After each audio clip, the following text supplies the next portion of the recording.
بحیثیت مجموعی بر عظیم پاک و ہند دور نبوت کی برکات سے محروم رہا. پھر یہ کہ دور خلافت راشدہ کی برکات سے بھی محروم رہا. یہاں اسلام کسی قابل ذکر حیثیت میں آیا ہے دور بنی امیہ میں، وہ بھی کسی دعوت و تبلیغ کے مثبت مقصد کے لیے نہیں، بلکہ ایک انتقام اور بدلے کے لیے کہ کچھ مسلمان تاجروں کا ایک بحری قافلہ جو سرندیپ سے لنکا سے جا رہا تھا عرب کی طرف، اسے یہاں کراچی کے قریب اسے یہاں کے سندھی ڈاکوؤں نے لوٹ لیا.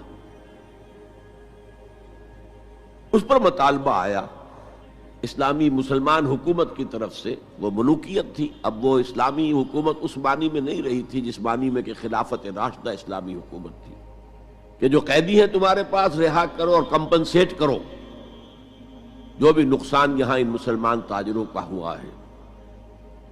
جب اس کے جواب میں بالکل منفی رد عمل موصول ہوا تو پھر چڑھائی کا فیصلہ کیا گیا، گویا کہ یہ ایک سزا دینے کی ایک مہم تھی. بہرحال اس وقت جو اسلام یہاں آیا تھا اس کے کریکٹرز اس اسلام سے کچھ مختلف تھے جو بعد میں یہاں آیا. وہ اسلام جو محمد ابن قاسم کی سرکردگی میں سندھ میں آیا اور سندھ سے آگے بڑھ کر ملتان بلکہ موجودہ پاکستان کے تقریباً پورے نصف علاقے تک پہنچ گیا تھا، فٹ ہلز آف کشمیر تک. تو یہ اسلام خالص عربی اسلام تھا. ملوکیت تو آ گئی تھی لیکن بدویت اور عربیت جو ہے اس کی چھاپ اس پر ابھی گہری تھی. اور اس اسلام میں نہ ابھی فرقے تھے، نہ مسلک تھے، نہ حنفی، نہ مالکی، نہ شافعی، نہ حنبلی. نہ عقائد کے بارے میں بحثیں شروع ہوئی تھیں، علم کلام کی بحثیں ہوئی تھیں، نہ ابھی یونانی فلسفے اور منطق کا حملہ ہوا تھا. ابھی کچھ نہیں تھا. سادہ اسلام، اسلام اپنی اصل سادگی پر برقرار تھا. چنانچہ اس کی قوت تسخیر بڑی زبردست ثابت ہوئی، اور خاص طور پر محمد ابن قاسم جو نوجوان 17-18 برس کا نوجوان اور نہایت نیک اور پاک باز، سندھ کے ہندوؤں نے جو اپنی ایک روایت ہے کہ اس طرح کا آدمی تو کوئی اوتار ہی ہو سکتا ہے. فارسی میں بھی کہا جاتا ہے کہ در جوانی توبہ کردن شیوہ پیغمبری است. جوانی کے اس عمر میں بھی کوئی شخص پاک زندگی گزار رہا ہو تو یہ تو پیغمبروں کا طریقہ ہے. اور ہندوستان میں تصور پیغمبروں کا نہیں تھا، اوتاروں کا تھا. تو اسے بھی ایک اوتار سمجھ کر اس کی مورتیاں تراش کر مندروں میں رکھ لی گئیں اور ان کو پوجا جانے لگا. یہی چیز اس کے لیے خطرے کا سبب بن گئی، کیونکہ اب بیک ہوم اسلام کا جو اصل گھر تھا عرب، اس میں ملوکیت آ چکی تھی، اور ملوکیت کبھی اسے برداشت نہیں کر سکتی کہ کوئی اور شخص اتنا پاپولر ہو جائے کہ اسے چیلنج کر سکے. لہذا محمد بن قاسم کو بلایا گیا اور شہید کر دیا گیا. اب اس کے بعد ظاہر بات ہے کہ وہ اسلام ریسیڈ کرنا شروع ہوا، واپس آنا شروع ہوا. اس کے کچھ اثرات اس علاقے میں رہ گئے لیکن اسلام کی واپسی ہو گئی. یہ اسلام کا پہلا ورود تھا بر عظیم کی سرزمین پر. اس کے بعد اسلام آیا ہے 300 برس بعد، اور اب یوں آیا ہے شمال مغربی سرحدی صوبے میں جو دریں ہیں، کوہ سلیمان میں، کوہ ہندو کش اور کوہ سلیمان میں، درہ خیبر ہے، درہ ٹوچی ہے، درہ گومل ہے، درہ بولان ہے، یہاں سے آنا شروع. اس اسلام کی خصوصیات کچھ اور تھی. ان 300 سالوں میں فقہی مسالک بھی پیدا ہو چکے تھے، حنفی، مالکی، شافعی، حنبلی. ان کے درمیان اختلافات بھی تھے، بحثیں بھی تھیں، مناظرے بھی تھے. دوسرے ایک خاص جو ہے تصوف کا فن جو ہے وہ بہت ترقی کر چکا تھا، اور اس میں اکثر و بیشتر وحدت الوجود کا تصور اس کی بنیاد میں موجود تھا۔ تیسری بات یہ نوٹ کیجئے کہ یہاں جو لوگ آئے وہ سب حنفی تھے، اور یہ ترک قبائل ہی تھے در حقیقت، اور ترکوں میں سے بھی غلام لوگ تھے، اسی لیے پہلا خاندان مسلمانوں کا یہاں خاندان غلامان کہلاتا ہے۔ ترک غلام تھے یہ، جو اپنی ذاتی صلاحیت اور اپنی استعداد کی بنا پر ترقی کرتے کرتے بادشاہت کے مقام تک پہنچے۔ عالم اسلام میں اس وقت دو عظیم جگہوں پر غلاموں کی حکومت تھی، اور اس سے اندازہ ہو سکتا ہے کہ اسلام میں غلاموں کا فیوچر کتنا روشن ہے۔ ممالک، مملوک، یہ مصر میں حکمران تھے، وہ بھی غلام تھے۔ خاندان غلامہ، قطب الدین ایبک، شمس الدین التتمش، یہ سب کون تھے؟ غلام تھے۔ بہرحال اب جو اسلام آیا اس میں قیادت کی ایک تثلیث پیدا ہو چکی تھی، توحیدی شان نہیں رہی تھی۔ خلافت راشدہ میں قیادت توحیدی تھی، خلیفہ وقت ہی حاکم بھی تھے، خلیفہ وقت ہی مجتہد بھی تھے، عالم بھی تھے، اور وہی سب سے بڑے اللہ والے بھی تھے۔ لیکن اس کے بعد جو اسلام میں قیادت جو ہے مسلمانوں کی تین شاخوں میں بٹ گئی۔ سیاسی قیادت وہ تو قبائلی عصبیت کی بنیاد پر قائم ہو رہی ہے، تو سیاست تو ہو گئی طاقت کے بل پر، جس کی لاٹھی اس کی بھینس۔ اس کے بعد جو اس دینی قیادت تھی وہ دو حصوں میں منقسم ہو گئی، علمی قیادت علماء، مفسرین، فقہاء، محدثین، اور ایک ہو گئی صوفیاء کی قیادت۔ تو یہ تھی کیفیت جس میں کہ بر عظیم پاک و ہند میں اسلام وارد ہوا ہے پہلے ورود کے 300 برس بعد۔ اب اس کے 500 برس کے بعد یہاں ایک اور ایلیمنٹ آیا، اور وہ تھا شیعیت کا۔ آپ کو معلوم ہے کہ سن 1000 عیسوی میں پاکستان کا جو علاقہ اس وقت کا ہے یہ عالم اسلام میں داخل ہو چکا تھا۔ شہاب الدین غوری وغیرہ کی حکومت وہاں تک تو تھی، البتہ دہلی پر 1206 میں تخت دہلی جو ہے مسلمانوں کا 1206 میں شروع ہوا ہے۔ بہرحال اس کے بعد ہم کہہ سکتے ہیں کہ 300 برس بعد یہاں پر یہ شیعیت آئی ہے، داخل ہوئی ہے، ورنہ اس سے پہلے خالص سنی اسلام تھا اور خالص حنفی۔ شیعیت کی وجہ سے جو کچھ بھی بعد میں اسلام کو یہاں پر اس تقسیم کی وجہ سے، شیعہ سنی اختلافات کی وجہ سے جو بہت بڑے بڑے نقصانات اٹھانے پڑے، ان میں سے مثلا 2 کا میں تذکرہ کرنا چاہتا ہوں۔ ڈاکٹر امبیڈکر، انہوں نے فیصلہ کیا تھا میں مسلمان ہو جاؤں، گویا کہ یہاں کے اچھوتوں کا مسئلہ وہ اس طور سے حل کرنا چاہتے تھے کہ ہم این بلاک مسلمان ہو جائیں۔ لیکن جب ان کے بارے میں معلوم ہوا تو پھر وہاں پہنچ گئے کچھ لوگ کہ آپ اس مسلک کو اختیار کریں یا اس کو کریں۔ وہ اسی حیث بحث میں پھر انہوں نے فیصلہ کیا کہ میں کوئی بھی نہیں اختیار کرتا، اگر کوئی ایک اسلام ہے ہی نہیں، اب میں ایک کو اختیار کرتا ہوں تو دوسرے سے میری مخاصمت ہو جائے گی، دوسرے کو اختیار کرتا ہوں تو پہلے سے ہو جائے گی۔ اب اگلا دور آیا، ہندوستان میں انگریز آ گئے۔ یہاں موجود بہت سے غیر مسلموں کو شاید میری باتیں اب کچھ ناگوار گزریں، لیکن کچھ حقائق ہیں جو تلخ ہیں لیکن حقائق ہیں، انہیں سمجھنا چاہیے۔ انگریزوں نے یہاں آ کر حکومت چھینی سی مسلمانوں سے بیشتر، ویسے تو یہ کہ ہندو راجے مہاراجا بھی تھے، لیکن بیشتر علاقوں میں تو مسلمان حاکم تھے،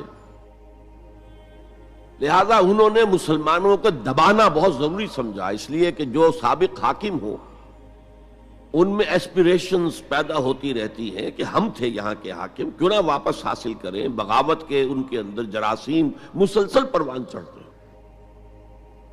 مسلمانوں کو دبایا اور ہندوؤں کو اٹھایا، کیوں کہ ہندوؤں کے لیے معاملہ صرف چینج آف ماسٹرز کا تھا، کوئی بڑا حادثہ تو نہیں تھا۔ پہلے مسلمانوں کے غلام تھے، اب انگریزوں کے غلام ہو گئے۔ اور اس اعتبار سے انگریز نے بھی انہیں قریب کیا اور ہندوؤں نے بھی مغربی علوم اور مغربی سائنسز کو پڑھنے میں بڑی سبقت کی۔ بنگال میں انگریز آیا اور بنگال میں آپ کو معلوم ہے اکثر و بیشتر جو سائنسدان پیدا ہوئے جن کی کہ لکھی ہوئی ٹیکسٹ بکس جو ہیں بہت عرصے تک استعمال ہوتی رہی ہندوستان میں، یہ کون تھے؟ چیٹرجی، بینرجی، سب کے سب بنگالی تھے۔ ایک اور بات یہ ہے کہ ہندو اپنے ماضی سے بہت دور آ چکے تھے، ان کا ماضی عظمت والا، آخر اشوک کا دور بہت عظمت کا، چندر گپت موریہ کا دور بہت عظمت کا، وکرمادیتیہ کا دور بہت عظمت کا تھا، لیکن وہ اب بہت پیچھے جا چکے تھے۔ تقریباً مسلمانوں کی آمد کی وجہ سے 1000 سال کا فصل واقع ہو چکا تھا۔ لہذا تہذیب و تمدن کے لیے بھی، جیسے کہ انہوں نے مسلمانوں کے زمانے میں فارسی پڑھی، فارسی پڑھتے تھے، کوڈ لینگویج فارسی ہے، جیسے کہ پھر بعد میں مسلمان اور ہندو اور سب نے انگریزی پڑھی۔ ملازمتیں ملیں گے تو انگریزی پڑھنے والوں کو ملیں گی، راستہ کیریئرز کا کھلے گا تو انگریزی پڑھنے والوں کا کھلے گا۔ اسی لیے کہاوت تھی ہندوستان میں، پڑھے فارسی اور بیچے تیل، دیکھو رے قسمت کے کھیل۔ اب فارسی پڑھ کے تو اسے کہیں حکومت کے اندر اہلکار ہونا چاہیے، اس کی حیثیت کچھ اور ہونی چاہیے، فارسی پڑھ کے اور تیل بیچنا۔ جبکہ مسلمانوں کا معاملہ یہ تھا کہ ان کی تو ابھی تہذیب اور تمدن، ان کی روایات ابھی تازہ تھی، لہذا جو غیر مسلم تھے یہاں کے، انہوں نے انگریزی علوم، انگریزی سائنس، انگریزی تہذیب، اس کو کھلے دل کے ساتھ خوش آمدید کہا، اور مسلمانوں میں ایک زبردست ڈویژن ہو گیا۔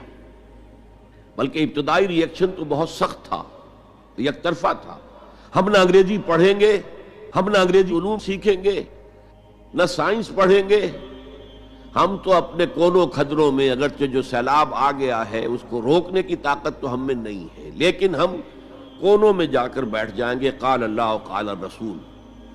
اور انگریزی تہذیب سے اس قدر دوری کہ اگر کوئی میز کرسی پر بیٹھ کر کھانا کھا لے تو کرسٹان ہو گیا۔ یہ تو کسی نے چمچہ استعمال کر لیا کھانے میں، کانٹا تو بہت دور کی بات ہے، چمچہ بھی استعمال کر لیا تو کرسٹان ہو گیا۔ تو اس درجے ری ایکشن تھا علماء کے زیر اثر حلقوں میں، گویا کہ وہ جو گاندھی جی کا فلسفہ تھا نان کوآپریشن، تو مسلمانوں نے انگریزوں کے ساتھ شدید قسم کا naan cooperation from the very beginning شروع کیا۔ اس پر سر سید احمد خان نے ان دونوں چیزوں کی مخالفت کی۔ ایک تو انہوں نے انگریزوں کو بتایا کہ دیکھو یہ جو آزادی کی جنگ تھی یہ صرف مسلمانوں کی نہیں تھی، 1857 کی، یہ تو مشترک تھی۔ تو اس کے اندر کیا سبب ہوا ہے، اس کی وجہ سے آپ مسلمانوں سے بودھ محسوس نہ کریں، اور مسلمانوں سے بھی کہا بھائی انگریزی پڑھو، انگریزی علوم حاصل کرو، سائنس پڑھو، سائنٹیفک نالج حاصل کرو، ورنہ تمہاری حیثیت ہندوستان میں کیا رہ جائے گی؟ پلے دار رہ جاؤ گے یا گوشت فروش رہ جاؤ گے، اللہ اللہ خیر صلی اللہ، اور تمہاری کوئی حیثیت نہیں رہے گی۔ تو اس اعتبار سے سر سید احمد خان ایک اہم لینڈ مارک ہے۔ اس کے علاوہ انگریزی دور کا ایک اور جو پہلو بہت اہم ہے، انگریزوں نے ڈیوائیڈ اینڈ رول پالیسی کے تحت مسلمانوں اور ہندوؤں کے درمیان مرافرت کو ہوا دی۔ یہ ان کی پالیسی رہی مستقل، یہ ایک قوم کی حیثیت سے سامنے نہ آ جائیں، پھر ظاہر بات ہے کہ ہمارے پاؤں تو اکھڑ جائیں گے یہاں سے۔ تو یہ جو ہمارے ہاں شروع ہوا، کچھ اور فیکٹر بھی تھے۔ ہندوؤں میں ایک انتقامی جذبہ بھی تھا کہ مسلمانوں نے ہم پر حکومت کی ہے 800 برس، 1000 برس، اور ظاہر بات ہے سارے حاکم اچھے تو نہیں تھے، کوئی اچھا بھی تھا، تو اکثر و بیشتر تو عیاش قسم کے لوگ تھے۔ ہم نے محل بنائے، تاج محل بنائے، ہم نے کوئی کام اور تو کیا نہیں۔ دین کی تبلیغ تو اولیاء اللہ نے کیا، صوفیاء نے کی، کبھی بھی سرکاری سطح پر، حکومت کی سطح پر یہاں تبلیغ اسلام کا اہتمام نہیں ہوا۔ ایک دو ایکسیپشنز ہیں، ایک راجہ گجرات کاٹھیا واڑ کے علاقے کا جس نے کہ تبلیغ کا اہتمام کیا، ایک راجہ کشمیر کا تھا جس نے تبلیغ کا اہتمام کیا، باقی حکمرانوں نے کوئی کوشش نہیں کی۔ آزادی سے قبل متصلاً جو کیفیت پیدا ہو گئی تھی، اس کا ایک اہم فیکٹر یہ تھا کہ مسلمانوں میں ہندوؤں کا ایک خوف پیدا ہو گیا، کیونکہ جو نظام اب بن چکا تھا وہ تو یہ تھا کہ ووٹ کی بنیاد پر فیصلے ہوں گے، ون مین ون ووٹ۔ اس کے اعتبار سے مسلمان اقلیت میں اور غیر مسلم ہندو یہاں اکثریت میں، تو گویا کہ ہمیشہ کے لیے اگر ایک ملک کی حیثیت سے یہ ملک جو ہے تقسیم آزادی حاصل کرتا ہے تو مسلمان غلام ہو جائے، ان کی تہذیب بھی ختم کر دی جائے گی، شدھی کی تحریک شروع ہو چکی تھی، ان کا مذہب بھی تبدیل کرنے کی کوشش کی جائے گی۔ میوات کے علاقے میں بڑی زبردست تحریک اٹھائی گئی تھی شدھی کی، جس کا توڑ کرنے کے لیے مولانا محمد الیاس رحمۃ اللہ علیہ سامنے آئے اور تبلیغی جماعت کا انہوں نے سلسلہ شروع کیا۔ یہ اصل میں میوات کے اندر جو شدھی کی تحریک تھی اس کا جواب تھا، اس سے حفاظت مسلمانوں کی۔ تو اندیشہ یہ تھا کہ ہندو ایکسپلائٹ کرے گا، ہماری تہذیب کو ختم کرے گا، ہماری زبان کو ختم کرے گا، معاشی طور پر ہمیں ایکسپلائٹ کرے گا، مفلوج کرے گا، اور اپنی سی کوشش کرے گا کہ ہمارا مذہب بھی تبدیل کرا دے۔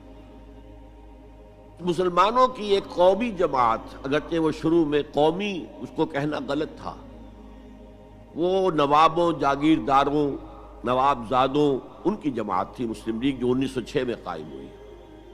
مسلمان عوام کا اس سے ساتھ کوئی نہ رابطہ تھا، نہ ان کا کوئی رابطہ عوام کے ساتھ۔ اس کی جو 1906 سے لے کر 1924 تک کی جد و جہد ہے، وہ ساری دفاعی جد و جہد تھی۔ ہمارے یہ حقوق ہونے چاہیے، ہمیں اس کی ایشورنس دی جانی چاہیے، ہمیں سیپریٹ الیکٹوریٹ دیا جائے، اور یہ کہ اس سے بھی آگے بڑھ کر ہمیں مرکز میں کچھ زیادہ حیثیت دی جائے تاکہ ہماری بھی کوئی حیثیت ہو، کوئی توازن پیدا ہو سکے۔ بس اسی پر ساری گفت و شنید تھی۔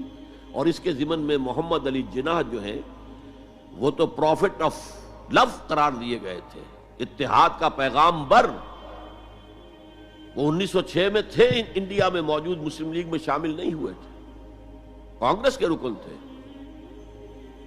اس کے بعد 1913 میں جا کر مسلم لیگ میں شامل ہوئے ہیں مولانا محمد علی جوہر کے کہنے پر، پھر بھی کانگریس کے رکن بھی رہے، مسلم لیگ کے رکن بھی رہے، اور انہوں نے حتی الامکان کوشش کی کہ کوئی فارمولا ایسا بن جائے جس پہ کہ اتحاد ہو جائے اور ضمانت مل جائے کہ مسلمانوں کے ساتھ کوئی اس قسم کا سلوک نہیں کیا جائے گا کہ وہ بالکل یوں سمجھیے کہ ایک نیچے لگ کر رہ جائیں اور ان کی کوئی حیثیت نہ رہے۔